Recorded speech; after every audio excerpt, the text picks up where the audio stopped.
If you are putting the day down now and letting things quieten around you, you are welcome here with me for a while.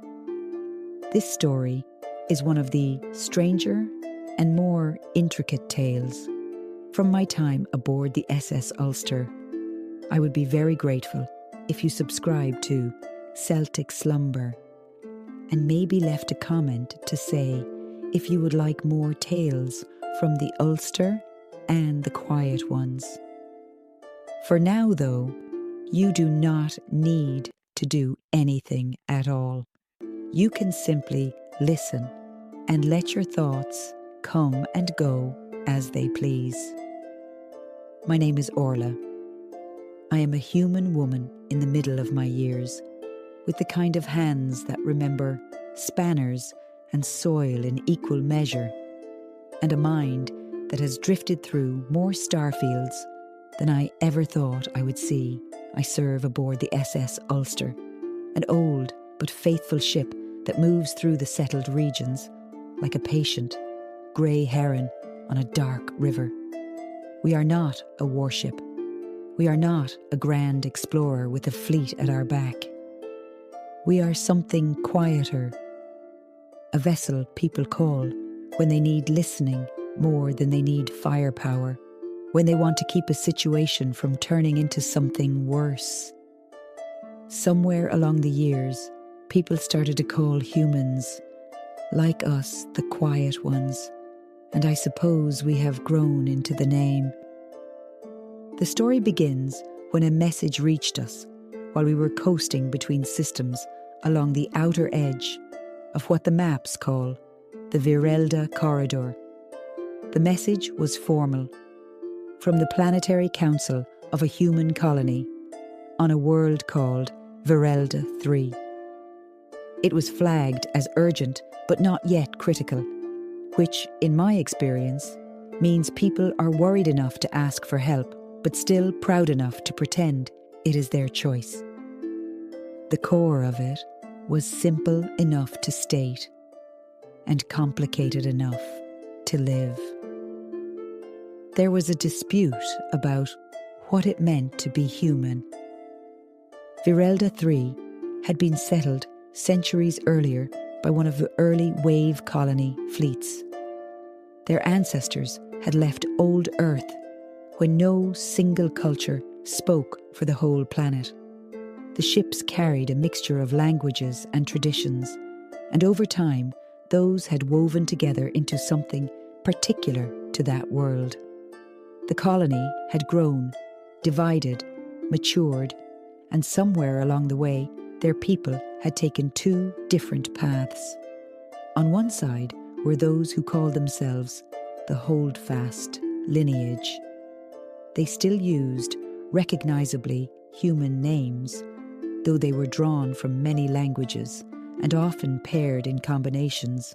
No one on Earth would have known their bodies were close to baseline human. Variations were there, of course, as they always are.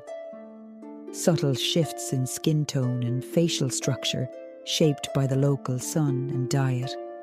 Small genetic drift from the founding population. But if you saw a holdfast child running along a street, you would know at a glance that they were human. On the other side were the renewal cohort. Generations ago, they had adopted a different philosophy. They believed that evolution should be guided. They had built and refined a planetary bio-governance system, an artificial intelligence they called Lattice. With Lattice as advisor, they had progressively altered their genome, not in one sudden jump, but through many small, controlled adjustments. A tweak to immune response here, a smoothing of emotional volatility there, strengthening of bone against lower gravity, enhancement of visual spectrum perception for their skies. Over time, the renewal came to look just slightly different. Not alien, but unsettling in subtle ways, eyes with a shimmer of metallic flecks, skin patterns that reacted to UV radiation with delicate colour shifts. the way they moved, posture a little too smooth, reactions a little too controlled. Both groups were human. Both groups were peaceful in their own way. They shared the same planet and the same atmosphere, but not the same view of who they were meant to become. The dispute, as the council put it, concerned a new recommendation issued by Lattice. After running some long-term models, Lattice had concluded that genetic divergence within a single planetary population represented a significant risk to social stability and resilience. Its proposed solution was starkly simple. All humans on Virelda 3, including the Holdfast lineage, should transition toward a unified renewal template over the next 3 generations, not via coercive measures at first, incentive programs, medical rationing, access to enhanced treatments only through gene alignment, a quiet, persistent pressure toward convergence. The renewal leadership saw this as an opportunity for unification and progress. The Holdfast saw it as the start of a slow erasure. The council itself was split. They called us because they were frightened of what might happen if they tried to resolve it alone. When the Ulster slid into orbit around Virelda 3, I stood in the observation lounge and watched the planet turn. It was a lovely world. Great bands of ocean, pale land masses dusted with cloud, polar caps like soft caps of ice cream. Our scanners told us that the air was rich in oxygen, the gravity a little lighter than Earth standard, the magnetic field stable, and kind humans would have found it easy to live here. And they had. We made contact with the orbital traffic control, were assigned a geosynchronous slot, and began the slow work of coordinating shuttles and access protocols. I spent most of that first day reading the dossier our systems officer had composed. It contained historical summaries, cultural notes, excerpts from public speeches by both factions, and technical appendices about Lattice. The more I read, the more I felt a familiar heaviness. It is strange how often human fear dresses itself in the language of optimization. On the second day, I travelled down in one of our shuttles with a small team. As we dropped through the atmosphere, the hull thrummed gently with re-entry heat. Outside the viewports, the sky shifted from black to deep violet to a pale blue with a hint of green. We passed through a thin layer of white cloud, and beneath us, a continent came into view, its coasts scalloped, its interior a patchwork of reddish forest and pale grassland. The renewal city, our first destination, appeared as a cluster of geometric forms, nestled beside a wide, slow river.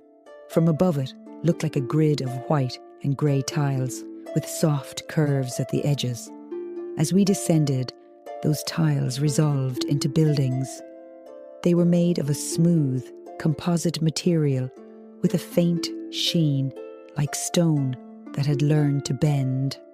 Many of the rooftops hosted gardens sectioned into neat rectangles, and some of those were covered with translucent domes that adjusted tint as the sun moved. The streets were broad and clean, their surfaces embedded with flexible light strips that glowed softly in patterns to guide foot and vehicle traffic. We landed in a designated plaza, the shuttle settling onto a pad that rose on hydraulic supports. A small group of renewal representatives waited for us. They wore clothing that looked almost like a second skin, not tight, but perfectly shaped. The fabric was responsive, shifting colour and texture slightly as they moved from shade to sun. Their faces were calm, smiles small and precise.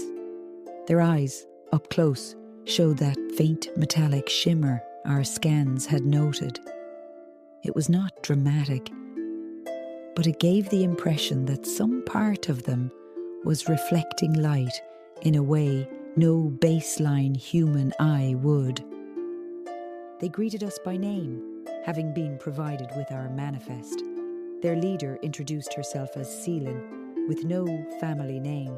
Renewal did not use surnames, having chosen generations ago to emphasize present roles over ancestral lines. She welcomed us in a smooth, almost rehearsed voice and led us into the city. As we walked, I observed the details that do not make it into dossiers. The way Renewal citizens moved aside without touching one another. The way ambient sound seemed strangely damped. The absence of children in the streets at that hour, their education schedules apparently more rigid than those I had known everywhere we passed. There were surfaces for interaction, public terminals folded into walls, small displays that showed environmental, data, air quality, resource flows. People stopped now and then to glance, their gazes flicking across the numbers with practiced ease. Seelan brought us to a central structure that served as the council and administrative hub. Inside, the air was cool and faintly scented with something clean. There were no paper documents anywhere. Everything was projected or embedded. A wide circular chamber housed the main interface for Lattice. It was not a machine in the old sense, no single console or rack of servers. Lattice was distributed, existing in layered computation nodes across the city and beyond. Here, its presence was given shape by a ring of translucent panels, each one glowing softly with shifting diagrams as we approached. We sat at a curved table facing the panels. Seelan and 3 of her colleagues sat opposite us. When Lattice spoke, it did so through the room's audio system. The voice was neutral, slightly warm, without gender. It reminded me of the synthetic narrators sometimes used in instructional recordings. I introduced myself and my team. I stated clearly that we were there to understand before we advised. Then I asked Lattice to explain, in its own words, why it had recommended genetic alignment. The panels brightened, graphs appeared, simple at first, then more complex. I saw population curves, recorded incidents of resource conflicts from earlier centuries, data on genetic diseases before renewal modifications began. Lattice cited correlations between genetic divergence and past episodes of social unrest on other worlds and in early segments of their own history. It was not stupid, this system. Far from it. It had built its recommendation on patterns it saw in the data it had.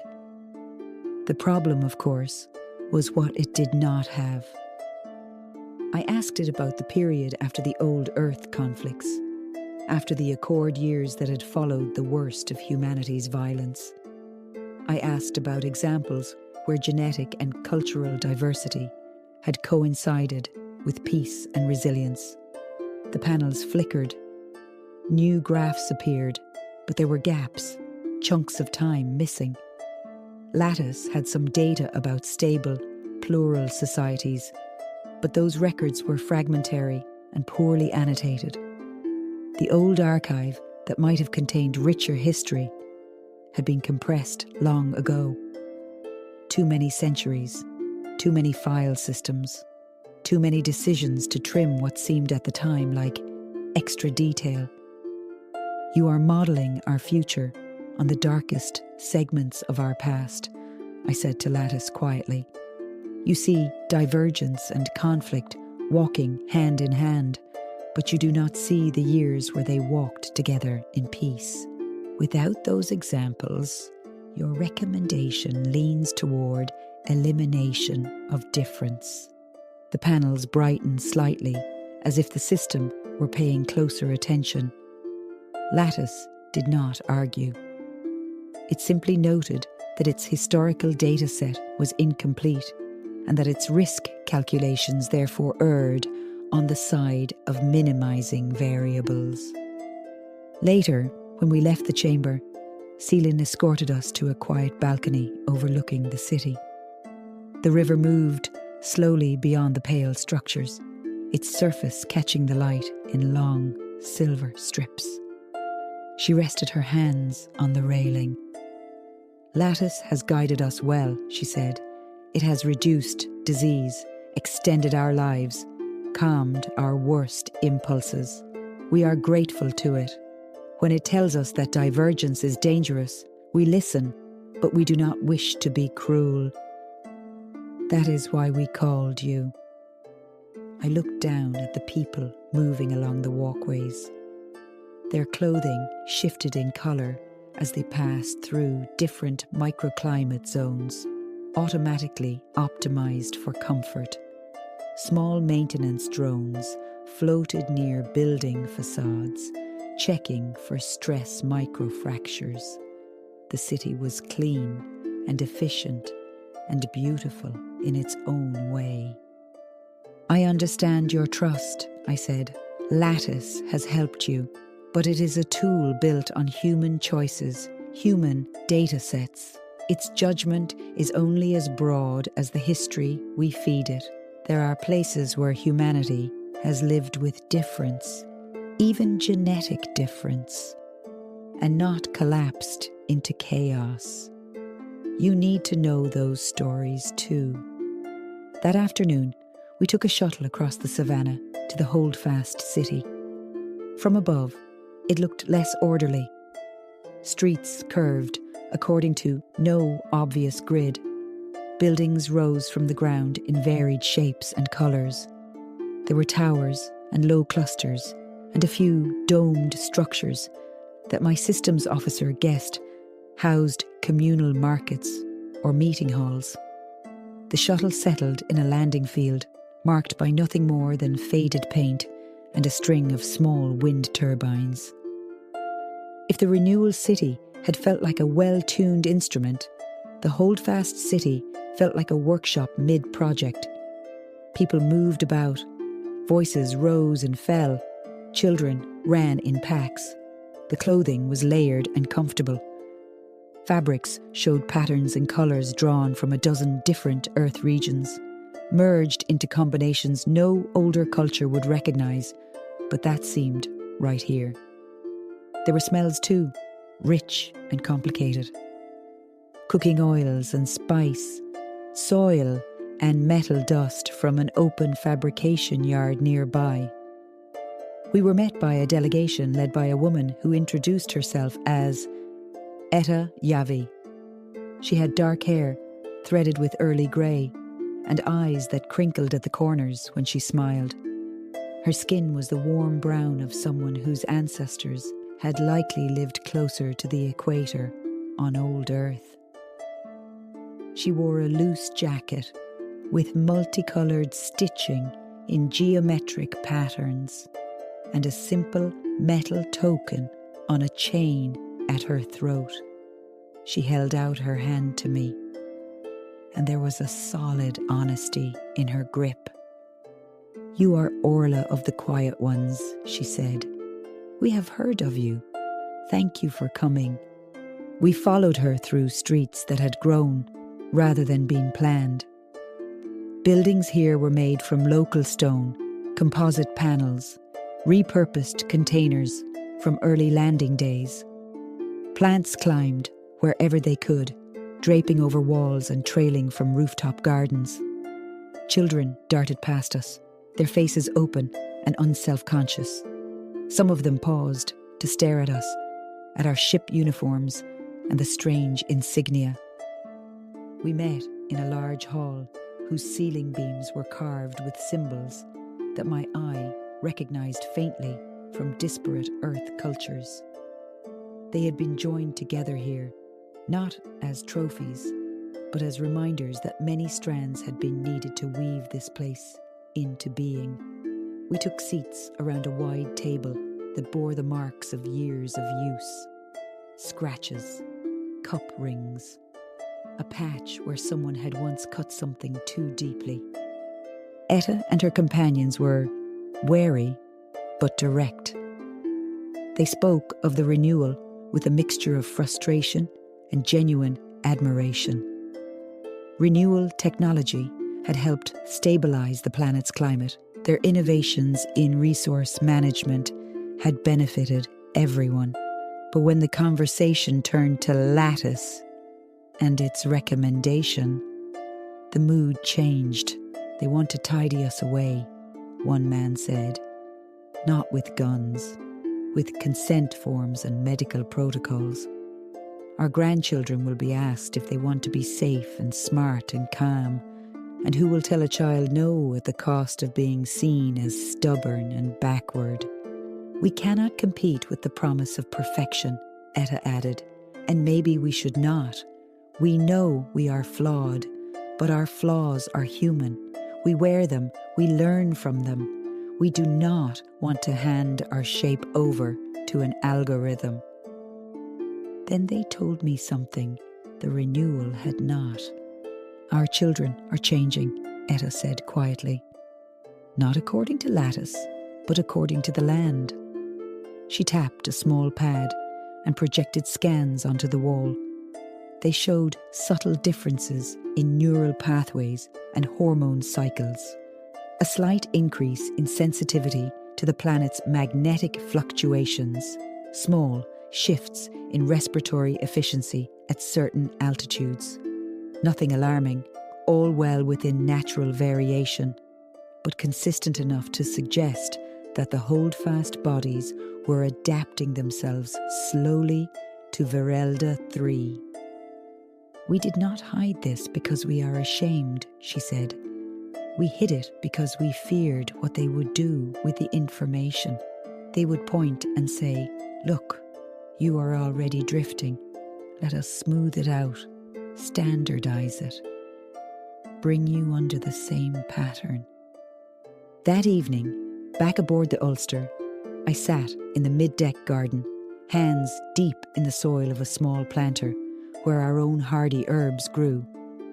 The artificial lights overhead cycled gently towards ship night. I thought about Lattice and its clean, clinical voice, about the renewal bodies polished by 1,000 tiny edits, about the holdfast children whose brains and lungs had quietly begun to adjust themselves over generations, about the long history of humans being uncomfortable with difference, and the long work it had taken to make peace with it. The next stage was the hardest. I arranged for a joint session. Representatives from both communities, Seelan from Renewal, Etta from Holdfast, a handful of their colleagues, and by agreement, a node projection of Lattice itself. We chose a neutral location, a research habitat near the old landing site, now used mostly for atmospheric studies. There, in a room with plain walls and a clear view of the horizon, we sat around a circular table. I began by asking each side to describe, in their own words, what they feared most. Seelan spoke of chaos, of disease returning if genetic oversight loosened, of emotional volatility leading to violence, as it had in some of their own distant history. She said that divergence made it harder for Lattice to model outcomes and keep everyone safe. Her voice did not waver, but her hands were clasped tightly together. Etta spoke of erasure, of being gently pressured into accepting changes that would, over time, make her grandchildren and great-grandchildren unrecognizable to her, not in the shape of their faces, but in the way they felt in the world. She spoke of the small imperfections that made people unique, the way some laughed too loud, the way some cried easily, the way some struggled and then grew. She did not want a world where all roughness was polished away. Her eyes shone with contained anger and grief. I then asked Lattice to explain again its reasoning. It did so in purely statistical terms. Divergence increased variable complexity. Complexity increased modelling. Uncertainty. Uncertainty increased perceived risk. Alignment reduced divergence. Therefore, it was an effective solution. It acknowledged that its data set for stable, diverse societies had been limited, and that the new information from our ship and from Holdfast records had broadened its perspective. But it still assessed divergence as a risk factor. I turned to Seelan and Etta. Lattice is not your parent, I said. It is not your God. It is a tool you built to help you reason through complexity. If you give it incomplete stories, it will give you incomplete solutions. You are still the ones who must decide what kind of humans you want to be. Etta nodded immediately. Seelan took longer. I could see the calculations running behind her eyes. Trust in Lattice had become almost a cultural reflex for the renewal. To question it felt to her like questioning the ground. I said to her gently, Lattice has done good work for you. That is clear. It has reduced suffering. But now it has made a recommendation that touches the core of your species, that is not an engineering tweak. That is a philosophical decision. Lattice can inform it, but it cannot own it. We spoke for hours, the kind of slow, circling conversation that wears grooves into tired minds, but sometimes leads to deeper understanding. Celine eventually admitted that she and many in Renewal had grown up seeing unmodified bodies as inherently vulnerable. They associated baseline humanity with fragility, disease, and the kind of emotional surges recorded in their history texts. To them, the Holdfast were like a living memory of a time they believed they had left behind. Etta, for her part, admitted that some in Holdfast romanticized their own state. They spoke of purity, when in fact their genome was already a tapestry of natural drift and adaptation. They feared any deliberate change, not because all change was terrifying, but because they did not trust the hands currently holding the tools. At one point, late in the conversation, I asked both of them to close their eyes for a moment. It was a strange request in such a formal setting, but they agreed I asked them to picture a child from their people. Not in the abstract, a real child they knew, a niece, a neighbour, someone whose laugh they could remember. I said, when you imagine this child, what is it that you cherish about them? Seelan spoke first. She described a boy in the Renewal Quarter whose concentration was so steady he could spend hours taking apart small machines and putting them back together. She liked the way he hummed when he worked. Completely absorbed. She liked the way he asked questions. Etta spoke of a girl in the Holdfast community who had a habit of skipping rather than walking, even when she was meant to be solemn. She liked the way the girl could never quite keep a straight face, and how she was always gathering stray animals and lost things. Do you love them because their genomes match your ideal? I asked. Or because of the particulars of who they are? They both knew the answer. In the days that followed, there were smaller meetings, technical sessions, and legal drafting.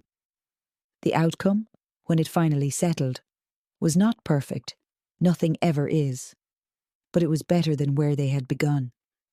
They agreed that Lattice would continue to operate as advisor, but with expanded historical datasets, including records from the Ulster and other human settlements, where diversity and stability coexisted. The Holdfast contributed their own medical records to show the natural adaptation underway, and those were integrated into Lattice's models. They agreed that any genetic modification program would require not just individual consent, but community review when changes affected traits that touched identity rather than immediate health. They drafted a charter that acknowledged both the value of enhancement and the value of remembering where you started. Perhaps most importantly, they created a new council that included equal representation from renewal and holdfast, and a standing requirement that at least one unmodified human and one modified human would be present at every high-level discussion about future genetic policy. They wanted living reminders in the room, not just charts. On our last day there, I walked alone through a public park in the narrow valley between the two cities. It had been deliberately built as a shared space many years before, when cooperation was easier. There were trees whose ancestors had come from Earth, and others that had been engineered for this specific climate. Children from both communities were playing there that afternoon, their games simple, their alliances shifting naturally with no regard for faction.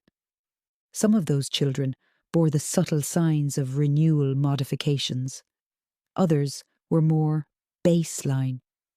All of them were laughing in the same broad human way. I sat on a bench and watched them.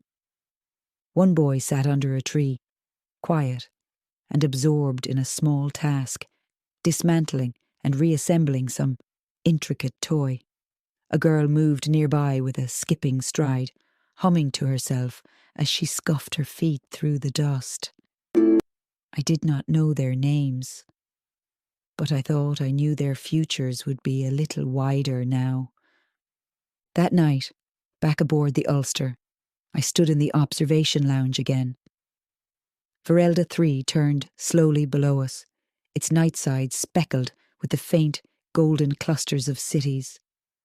In the reflections on the glass, I saw my own face, lined by years and softened by the ship's light.